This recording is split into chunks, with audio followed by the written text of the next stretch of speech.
welcome back to my channel. It's been a couple of days. I want to talk about a couple of things that has happened to me recently. I guess you would call them visits. As some of you know, maybe all of you know that I can see orbs, and not just through my videos or my camera. I see them with my eyes in certain lighting, and sometimes even when it's dark, I guess. So I was in the bathroom, not yesterday morning, but the morning before that, getting ready for work. And I've been feeling really alone lately. And I haven't had a good visit in a while. And of course, that's a downer for me because I get really excited when I see, hear, feel, and smell my visitors. That's all the Claires, by the way.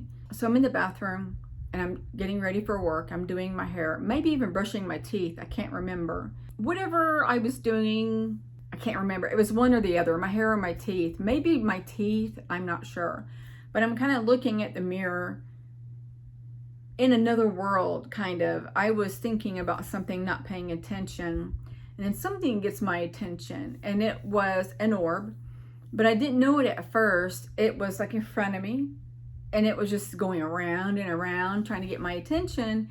And then when I focused on it, it was like right here. It was like an inch from my face.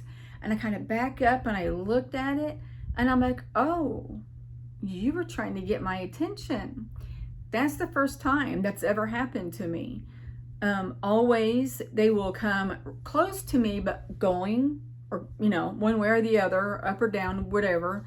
But they're going, they don't stop and try to get my attention. And so I'm focused on it, and it kind of starts going down after it noticed I seen it. And I'm kind of bending my knees going down with it, and then it fades away. In my thoughts, I said, thank you with love and gratitude for showing yourself to me.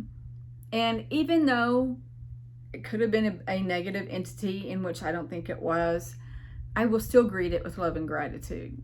Although I still have my protection around, and I strongly believe that my star family has me protected also. I thought that was amazing that I finally found one. Well, I didn't find it, it found me, and it was really trying to get my attention.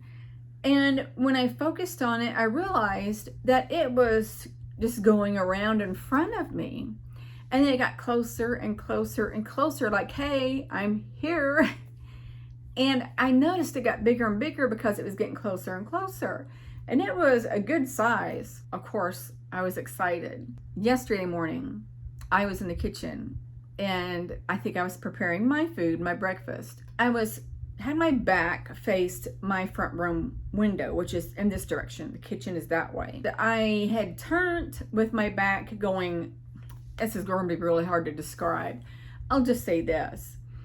When I was turning, my face was facing the bathroom, and then it's turning this way, and I was facing my bedroom and around. I was going around pretty quick. I mean, not like lightning speed, but I was going around, and then I'm like, wait, what? And I turned back around.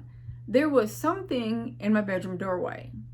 And that's the first time also that it's happened, that an entity was there in my fully awakened and alert status. And I was like, whatever that was, had to been about 6 or 7 feet tall. I'm not sure how tall my doorways are, but it was its head almost touched it, maybe a foot from it, or I don't know, less or whatever. It was such a quick glance, and its shoulders looked enormous, and then the body kind of went down. Not itty bitty, it was just not as wide as the shoulders were, and it was all white, and it had a form. It wasn't smoky or anything, but I had turned so quick that I was like, like, wait, and it was gone when I turned back around. And then where I was standing in the kitchen, and I went around, my eyes kind of went across my metal shelving that I have my big kitchen stuff on.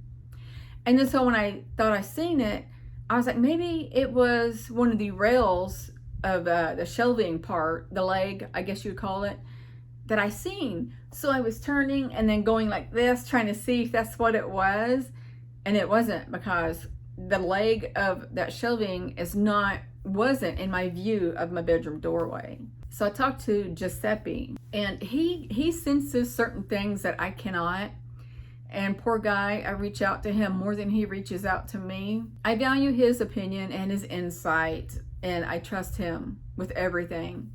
And I asked him if he could tell who it was that was showing himself to me. And he said that, he would see what he could get. And he told me, he goes, I see him. And he described him. I think he described him. I can't remember. But I know I kind of gave a little bit. And he gave me some information. And it really tended to hit home. He more or less asked me if I drew or painted. I'm an artist. But back when I was between 12 and 14, I had been through so much abuse and negativity that I shut it down. I could draw, and I loved drawing, but going through what I went through, it was just parts of me that I had shut down and never woke back up. But I've been craving to pick it back up, but once I try, of course I'm not good, because it's been since I was 14 at least, that I give up. I've been craving and craving and craving to paint. I want to paint so bad, but I can't afford it. I can't. I want to get canvases and paints and brushes. I want to get all of it, and I can't afford it. And so I haven't done it. I don't think Giuseppe knew that. And he said, do you paint or you draw? And then I told him exactly what I just told you. And he said that they wanted me to do that. In fact, a few souls were telling him I would do what nobody else does in this aspect, and that I need to pick it up. I almost started bawling. I did. I cried, but I dried it up quickly. I'm so tired of crying. It's become the norm in my life lately. I teared up really bad a few times. The more he talked, the more I teared up. And I told him, it's really hard for me to believe that there's so many souls out there just raving about me and bragging about me and saying that I am so good. I never got that. I never got that from anybody in my life, and it just touched me. It's hard to understand that these very important, highly evolved beings were talking about me and raving about me. I just wanted to cry and cry and cry. And then he said something, I'm not going to get his words right. He said something about going out and doing something, more or less, like take a short drive in the country or something. It was something along those lines. Get out and do something for myself and just let it go. And I said, as you were writing that, I was writing that soon I'll be living in my car. And he was like, whoa, and I explained to him why, and that I really just don't have a choice anymore. I thought that it would be choice, but with my surgery coming up, I have no doubt now more than anything. I say that, but I had no doubt before I even just said that I will have more, because my right hip is bad. Now my left shoulder's bad, and possibly my right Achilles tendon. And I don't know what's after that. I was diagnosed, I should have wrote it down. I was diagnosed yesterday I will add that in the video. I will title it whatever the diagnosis was. And I'll explain a little bit to you. It's many things are in layers under this diagnosis, meaning it could be internal or external. External meaning the skin is elastic. You could pull your skin out. Like, I can't, but my son can. I think he's got it, and I think two of my daughters have it. But you can pull your skin out, very elastic, extremely double jointed, joint pains, hard to lose weight, which is me. Your heart valves, or I can't remember what it was, heart issues. I'll just say that because I do know heart issues, in which I was just recently diagnosed.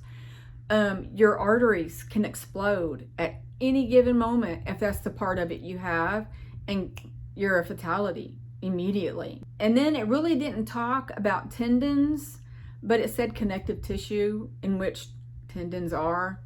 And so what my body is doing, because I have this diagnosis, is destroying my tendons. So I will have 2 more surgeries without a doubt, and those are going to happen quickly because my right hip is bad, but so far the injections help. So if anything, my right shoulder is going to be next, if not my right, because my left shoulder is extremely painful. So my point in saying all that is I have 2 more surgeries to go, possibly 3. I hope it stops at the 2. So more medical bills. The IRS is coming after me soon because I got denied the innocent spouse and the injured spouse. So I am liable to pay the $8,000, which was my half for that 1 year that I filed joint. So that, and which I've already discussed, but I was telling Giuseppe about it, and I was like, it's so ironic that you brought that up about taking a trip or doing something, and here I am, I'm moving into my car. But before I discussed that with him, or after, I can't remember, no, before, I remember thinking, when things are channeled to me, it seems it comes from deep from within, but not all the time. But it's like an internal thought. And then it kind of gets my attention, like, oh yeah, kind of action or whatever you want to call it. But something told me, very recent, that is supposed to get me out. It gets me out of here, my cage, forces me out, which is difficult for me to do sometimes. But something about living in my car is going to trigger a part of my mission. And what that is, I don't know. I don't have a clue. But something is tied in that. And it's like, okay, what exactly does that mean? Because I don't know. I had to think about it. I'm even just talking about it, I'm kind of like dumbfounded. I don't know if that idea was put in my head because of financial things, whatever, are really bombarding me one after another. Just all of the sudden, it's like thing after thing after thing. And it's like, oh yeah, I can make payments on all of these things, but I won't be able to eat because it's a lot of money going out and a lot of medical bills especially. So there's no way that I can live here and eat and get things I need or even feed Mouse. There's no way I can do that. So it's like all these things are coming at me, forcing me out of my apartment. Forcing me, because I don't have a choice. It's completely out of my hands now. And I don't want to try to force myself into a relationship in hopes that I meet somebody that can help support me. That's not who I am either. And I just don't want to do that. It's wrong. I'm thinking that I'm forced into my car so I can save money and get the things done that I need done. Pay my medicals, pay the IRS. There is a surgery that I do want for myself, and it's kind of private. It's not real private, but it's personal. It's a correction that I need done. And that doesn't cost much, but if I lived in my car, I could do it real easy. I need that done, and then save for my land and build a tiny home. And all of this might take a year. And that is going to be hard, but I can do it. I know I can do it. I'm very strong-willed, especially if I see things working. They're coming through, they're working, they're putting things in action. As long as I see all that, I'm good. If I'm in my car and all my money's disappearing for some strange reason because I'm going shopping like crazy, I'm eating out all day long, every day, yeah, I won't see anything. And that would be a downer. So I have got to save, and I can, no doubt. So that was long and drawn out. But the gist of that was, I think all of these things are hitting me financially so I can get in my car and start saving. Something tells me that I am meant to be out in the country in my own little space and my own little land, whatever, because of many things. I want my garden. I want to look out at the stars. I want to be in a hammock. I kind of want some farm animals. Chickens, for one. I don't know about the others. Maybe start a yoga farm. Have them come out and do yoga and have goats climbing on them. I mean, you never know. Kind of wanted to share that with you and these 2 little visits I've had. Oh, I wanted to say too, Giuseppe confirmed that he feels that it was a extraterrestrial, the being that I saw in my doorway. And I already knew that. I felt it. It's funny how I can feel things like that. And I can also feel if it was male or female. And I don't remember if I told Giuseppe it was male, but he did guess it was male. Can't remember. Or maybe I was saying I saw him in the doorway. I don't know. I can't remember. The way his form was, his body was shaped, and the feeling I had was saying he's not a human form. He was extraterrestrial. And I even got home yesterday, after work, because it was yesterday morning. But after work, I came home, went in the bedroom, and I felt I feel so strange in saying this, but I felt the power. And what I mean by that is, I don't feel this with humans. I don't feel, I can feel the presence of a human, but let's just say vibration. That just came to me. Thank you. It was like a vibration. I can feel if somebody's vibrating high or low. And I'm assuming that the higher you go is what I'm describing as power. And so I went in my bedroom yesterday and I felt that. And I don't know if it was him or another entity. I don't know. But I will say this. I did not have a good dream. I won't go in full detail. I will just say this. I think it was a UFO I was in. Because I was seeing a car with a particular person in it, and it looked space aged. It was dark, and it was all lit up with all of these like meters in it and lights and gauges, and it was pretty. Actually, it was really pretty. The car was black on the inside and out, and all that was lit up, and there was conversation going, and then it turned really negative quick. And then when I woke up this morning, I knew I went somewhere. I had no doubt that I went somewhere. And usually if it's a ship or a car, especially a car that looks like that, or something of transportation, it's usually a UFO. But the conversation, I feel, was the actual conversation. And I don't want to talk about that because it wasn't a good conversation. And also a part of me feels like, this is going to sound so beating around the bush, a part of me feels like going out in my car might have part of that playing in it. I'm not 100% sure. I know you have no idea what I'm talking about. I am sorry. This video was all over the place, and I hope you guys like that because that's what comes out sometimes. So I'm going to end this here. Oh, it's a long one. So I love you guys tremendously, and thank you so much for coming every day, that you see my videos come up and that you watch them. It means the world to me, and I can never ever say that enough. I know there's 2 handfuls of you, sometimes more, as in 10, 12 or higher people watch. But I'm so thankful that you do, and I want you to know that, and I hope you can feel it. I love you all, and I'm going to send you love, light, and peace. Bye.